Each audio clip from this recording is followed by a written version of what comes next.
El cabildo adquiere importancia superlativa porque es el punto de partida por el cual se considera la existencia viva de la ciudad.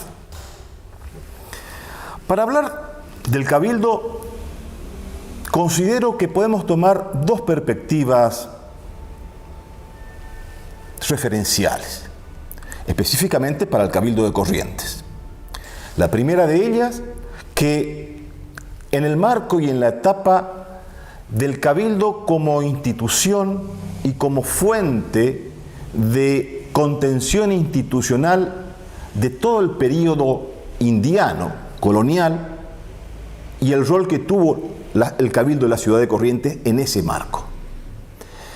Y la otra instancia, el rol del Cabildo, de la Sala Capitular, en el proceso de transición, de cambio, de transformación que se va a dar del período prerrevolucionario en la instancia de la revolución y en la cuestión vinculada a los primeros pasos e inicios de la construcción del Estado republicano. Y también en esa etapa el Cabildo va a ser un marco de referencia.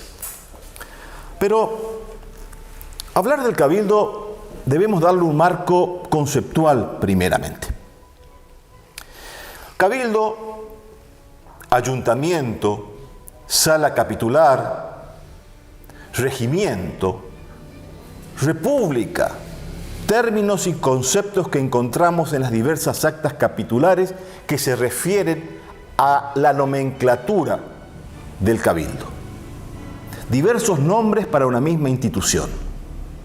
Una institución que nacerá allá tempranamente en las más profundidades del territorio castellano, sobre todo en el marco de aquella disputa, lucha, de enfrentamiento entre dos naciones, entre dos culturas, cuando los árabes ocuparon por casi 8 siglos los espacios territoriales de la península ibérica.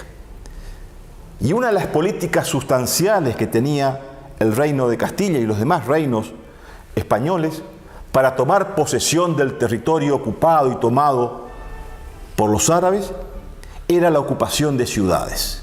Y en ese marco tenemos el ejemplo, la lucha y las descripciones narrativas del Cid Campeador, cuando nos describía que el ganar los espacios, los territorios metro por metro y la conquista contra el infiel, la conquista contra el hereje, la conquista con aquel que creía en Alá y no en Dios.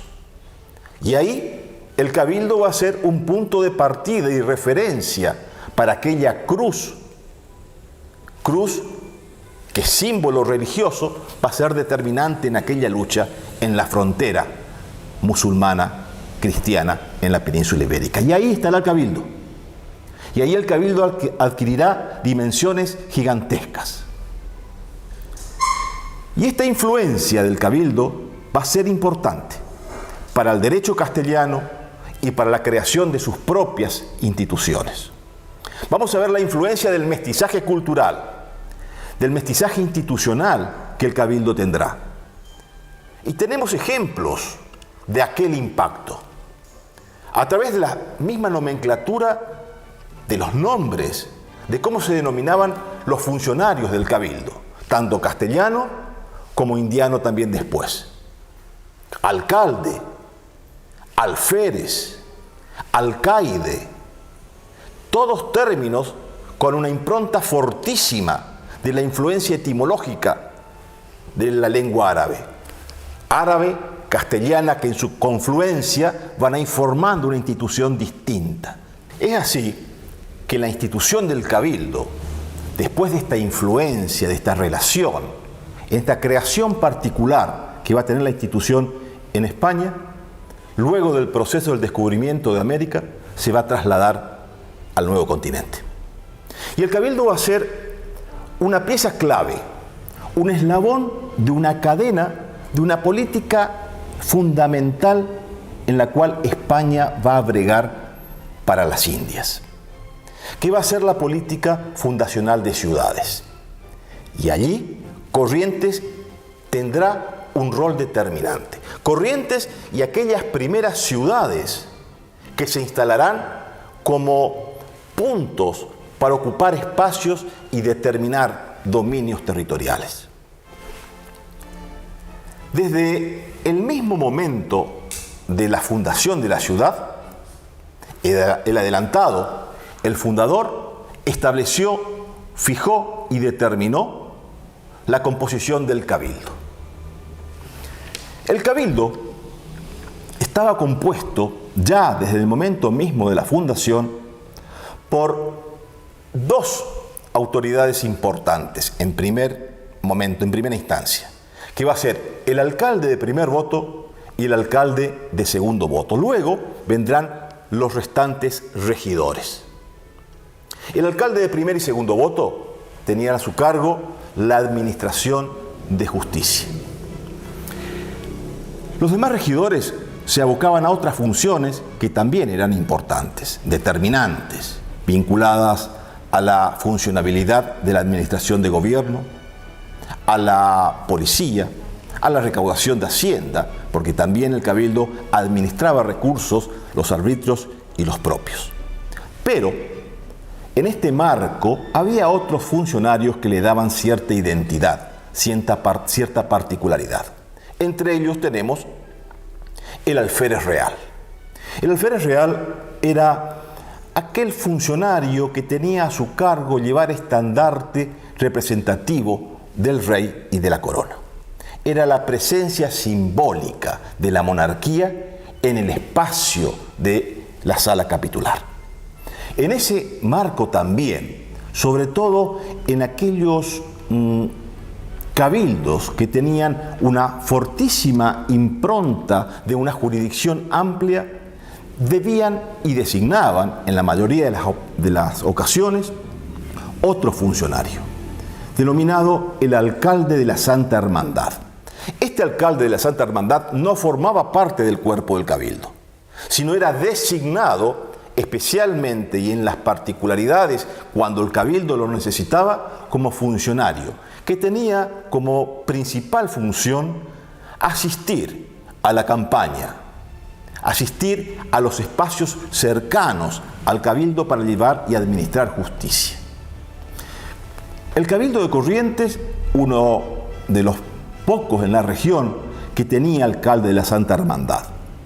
El alcalde de Santa Hermandad fue designado por primera vez ya tempranamente al inicio del siglo XVII. En 1680 tenemos registros en las actas capitulares de Corrientes que ha sido designado para cumplir misiones en la campaña correntina. La ciudad de Corrientes, en este marco estratégico de la política fundacional de España en la región, va a tener un rol determinante, porque va a estar ubicada la ciudad en un espacio geográfico estratégico, ubicado entre Asunción, Buenos Aires y Santa Fe. Pero lo que en un primer momento llevaba a una proyección provisoria, un futuro realmente exitoso por parte de Corrientes, a lo largo del tiempo fue mostrando su espacio y su perfil trágico. Trágico porque Corrientes fue impactada durante su primera existencia y su mediana existencia colonial con importantísimas crisis económicas y cuestiones estratégicas que no llevaron a Corrientes a su florecimiento. Ejemplo, Corrientes quedó al margen de la ruta de los metales.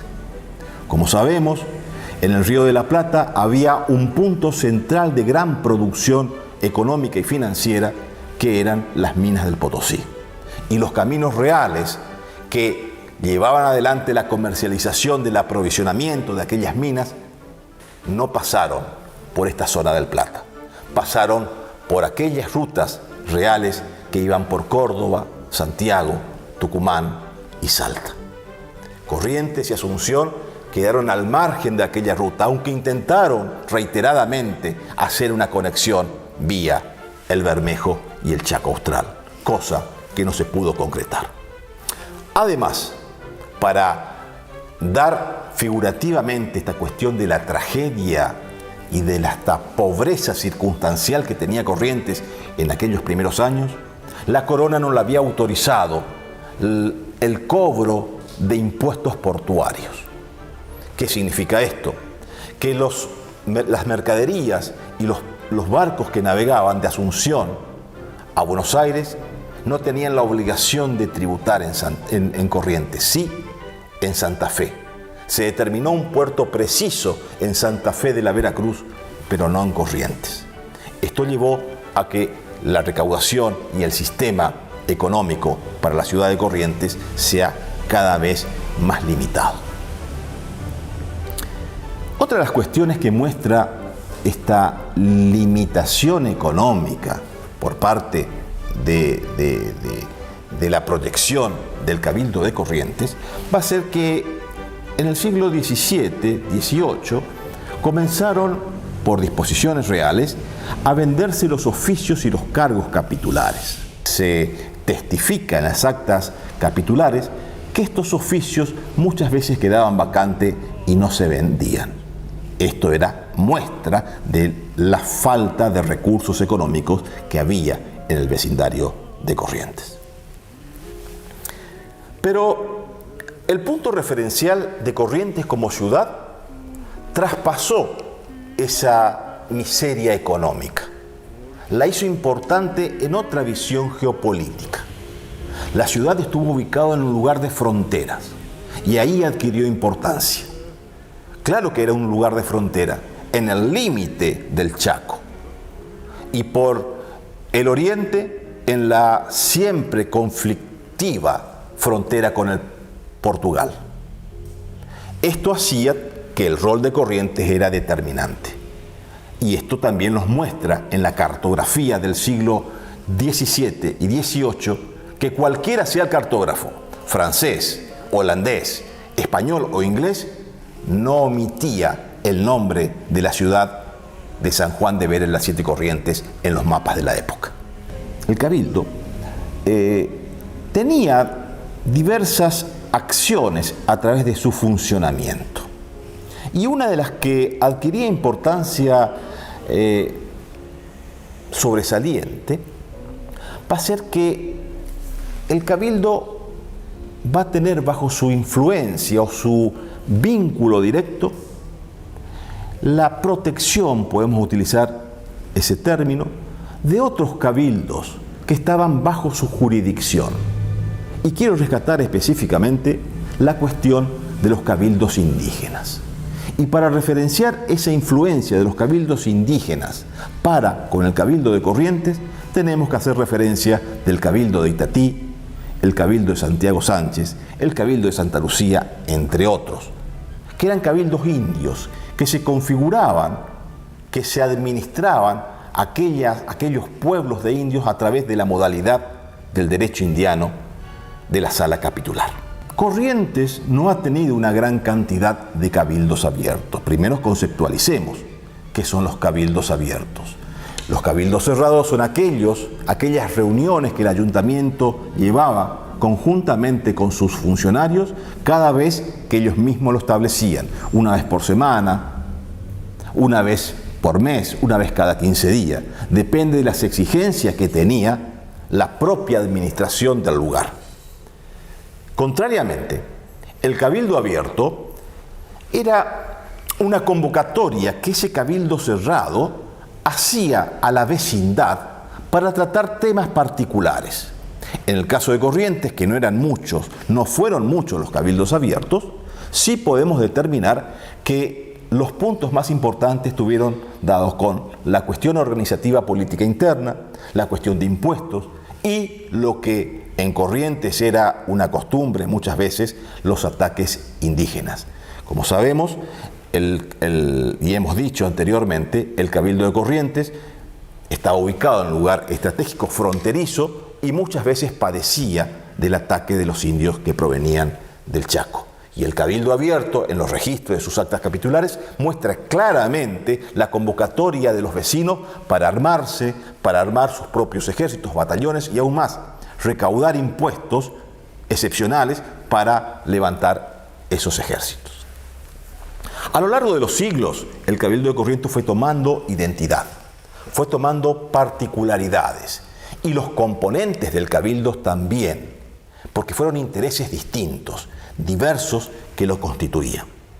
A tal efecto, ya acercándonos a el proceso de fines del siglo XVIII, principios del siglo XIX, se va a lograr no solamente en Corrientes y en la región, sino en todo el Río de la Plata, y me animo a decir también en gran parte de Hispanoamérica, un desgaste de la institucionalización y de la relación de los vínculos políticos de los pueblos americanos con los pueblos peninsulares vinculados a la monarquía española.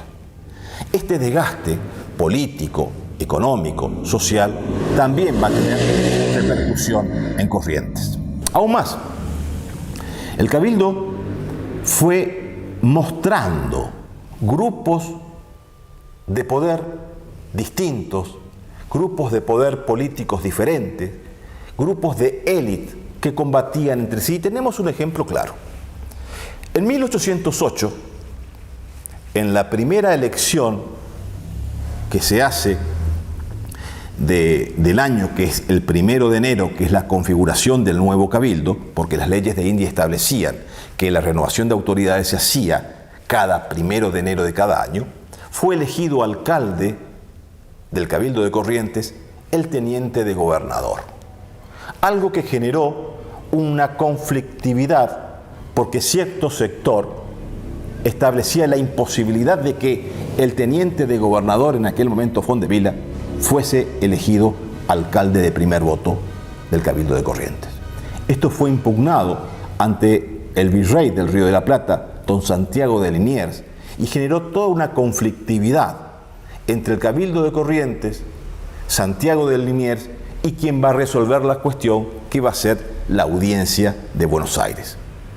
Esto es una muestra de que dentro del seno del Cabildo permanentemente se manifestaban huellas, señales de enfrentamiento de intereses y de sectores que no siempre coincidían. Y aún más, cuando avanzase en el tiempo la cuestión vinculada a los cambios políticos que se avecinaban, la transformación de los nuevos gobiernos y la necesidad de transformar esta agonía institucional que se vivía en el Río de la Plata a principios del siglo XIX, el Cabildo va a tener un rol determinante. ¿Y a qué me estoy refiriendo?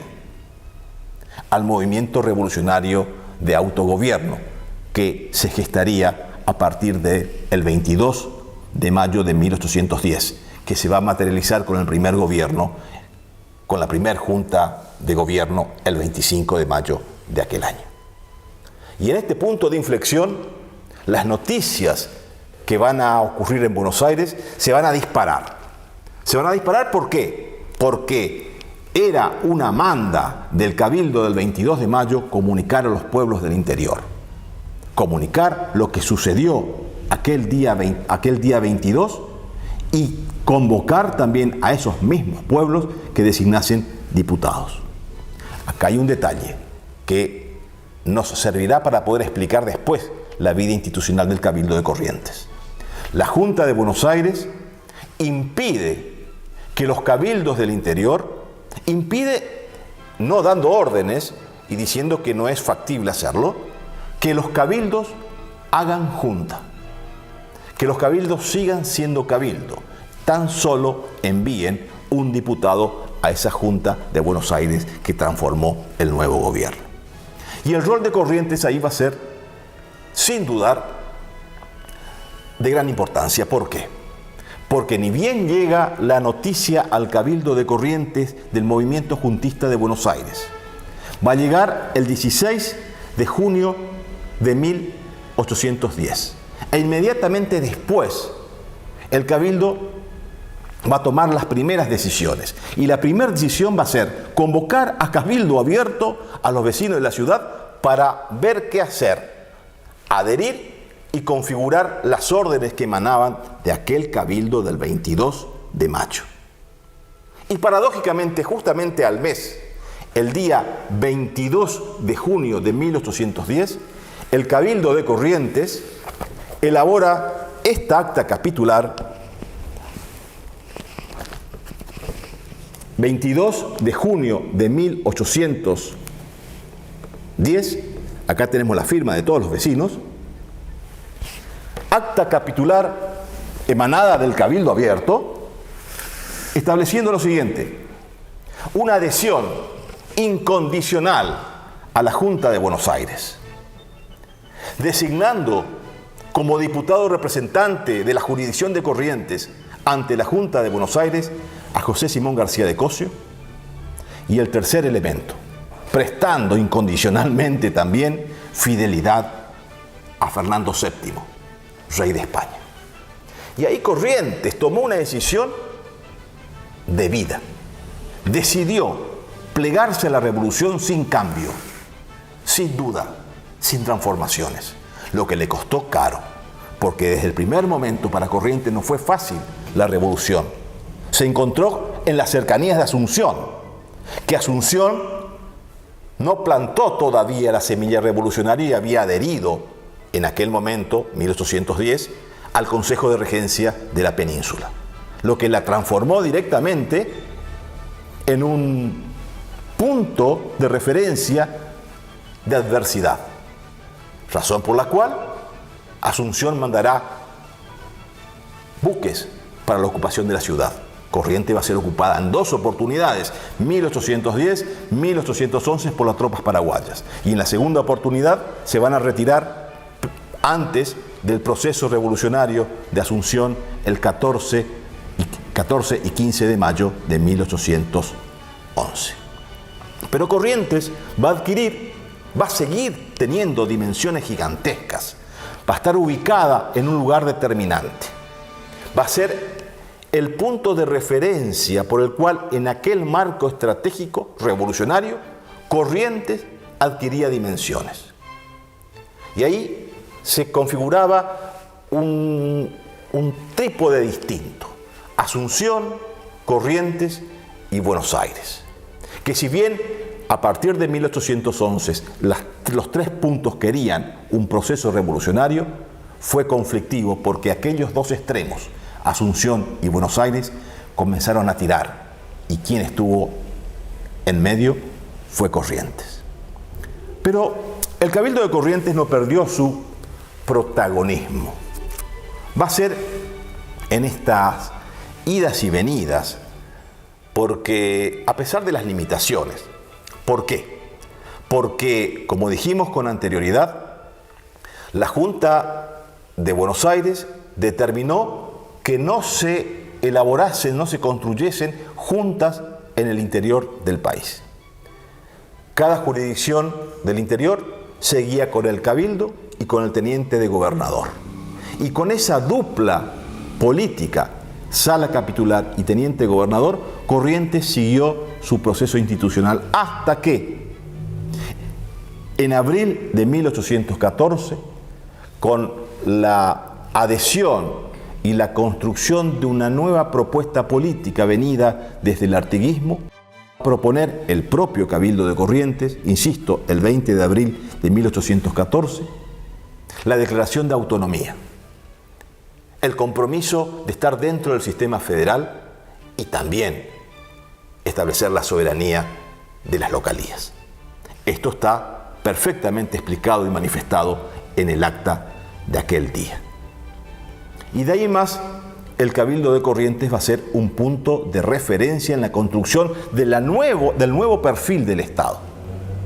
Y esto no va a terminar acá, porque a los pocos años, en 1821, el Cabildo de Corrientes nuevamente va a tener un protagonismo en este proceso de transición del nuevo Estado. Va a estar como protagonista en la primera constitución que va a tener la provincia de Corrientes. Si bien el Reglamento Provisorio Constitucional de 1821 establecerá en forma clara y precisa la división de poderes, El cabildo va a ser institución que va a ir adaptando esos cambios, porque los cambios republicanos, los cambios del nuevo Estado, los cambios de aquella nueva condición política que iban a tener las provincias y después iba a tener la Argentina, era un proceso lento. Y este cabildo de 1821 va a ser artífice de esa transformación y de ese cambio. Va a ayudar a la prudencia del cambio. ¿Y cómo lo vemos?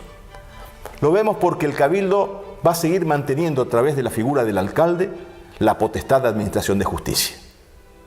Y cuando el Congreso Constituyente se disuelva, que se va a hacer eso en 1822, el cabildo va a ir como ocupando espacios dentro del marco normativo y con cierta potestad legislativa va a ir cubriendo ese vacío que dejará el Congreso Constituyente. Otra función del cabildo, la sustitución del gobernador cuando no estaba. Cuando el gobernador iba a la campaña, se distanciaba del poder político de la capital, era el cabildo que naturalmente lo sustituía. Por fin, para terminar, podemos referenciar dos cuestiones sobresalientes de esta breve explicación que estamos dando. Primero, la fortaleza institucional del cabildo desde el mismo momento de la fundación, porque el cabildo es la identidad de la ciudad.